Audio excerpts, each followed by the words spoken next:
Hi all. This is an old story that happened to me and my then boyfriend a few years ago. I'm still new to Reddit. I only joined after telling my friend this story and she said I should post it here. So if I did it wrong, I'm sorry. Anyways, here's the story. I was probably 19 when it happened, maybe newly 20. My then boyfriend, Christopher, who I called Kit, was visiting me from Seattle to celebrate my mom's birthday in our hometown, a city called Kelowna, British Columbia, Canada. I was living in Alberta, attending a university there when Kit arrived. We were planning on driving out to my mom's place together. I was very eager to introduce him to my family. They were eager to meet him. The two of us were excited and giggly while we were getting ready to leave. I was packing up the last of my schoolwork and clothes while rambling on about what snacks we should buy for the long drive. Meanwhile, Kit, who hadn't unpacked from the flight, already had his bags in the car. He was going to drive for the first half of the drive, and I'll drive for the second half. After only a couple of hours of driving, we had switched and I was driving. The sun was setting by now. I remember Kit pointing out how pretty the pinkish orange sky was, and before we knew it, it was dark. It had still been an uneventful drive. We were listening to a podcast pointing out owls or raccoons in trash bins when we passed truck stops, nothing of note, until a deer appeared in the street out of nowhere. I slammed on the brakes and we stopped maybe 20 feet from the deer. And it was just standing, staring back at us. Not unusual for a deer, as I'm sure you all know, but it was staring for an uncomfortable amount of time. Even for a deer in headlights, like 3 to 4 minutes at least. I honked the car horn a couple times. No response. After another couple minutes, a guy in a white Honda drove up behind us and stopped. He was honking too. We both sat there honking at this deer. Or maybe he was honking at me, honking at the deer. Anyways, eventually the deer walked off into the woods. His nose pointed in the air, and we carried on. The Honda guy was clearly in a rush because he passed us the second he got the chance, and then we were the ones following him.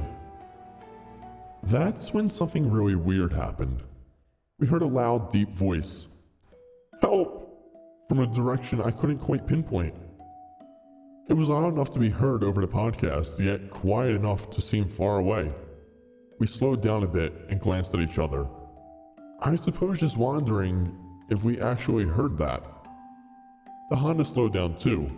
We decided it was just a background noise in the podcast, which was a true crime podcast, so it made sense, and carried on driving. When we again heard, "Help! Help me, please!" At this point, the podcast had ended, and we slowed down again, looking out the open window. The voice was the same as the one before. It sounded just as far as the one before, but we were going too fast for anyone to keep up with us. The guy driving the Honda stuck his hand down his window and gestured for us to pull over. We stopped at a touristy photo area beside a lake with some factory across from it. I think it's a cement plant or something. The Honda driver and his wife both got out. They were both in their maybe late 50s and asked us if we also heard the cry for help. We said yeah, and the four of us chatted for a bit about it. And then, again, from an undetermined direction, "Help! Please help!" The older man called out to the voice, "Hello! Is someone there? Are you okay?" The voice responded, "Help! Please help!" And he responded, "Where are you? Are you hurt?" The voice sounded significantly closer this time, and the sound almost contorted. "Help! Is someone there?" The old man, after hearing the change in the voice, went pale white. He looked at his wife, then at us, then over at the forest and said, "Get much quieter." "Hello?" And the voice once again, though this time much deeper, and even less human sounding, replied, "Help! Is someone there?"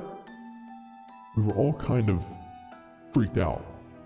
So the older couple called the police, as did we, and then we went back to driving. As we continued down the road, Kit and I didn't talk. We were both wildly uncomfortable. We just matched the tree line, counted the deer we saw, quite a few of them for so late at night. Although I'm not a deer expert. Maybe they graze at night or something. We eventually arrived at my mother's house, and I told her and my sisters about the event, and they all got really anxious listening to it. My older sister scolded us, saying someone could have been in serious danger, and I suppose she was right. But I'm not sure. The voice it made didn't sound natural. The more it called, the less human it sounded.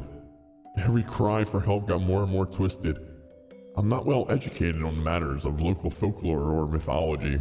I don't know if there's some cryptozoological boogeyman out there who could explain it, or maybe all of us were just sleep deprived and sharing some sort of mass hysteria. I'm not sure, but it was still the creepiest event of my life.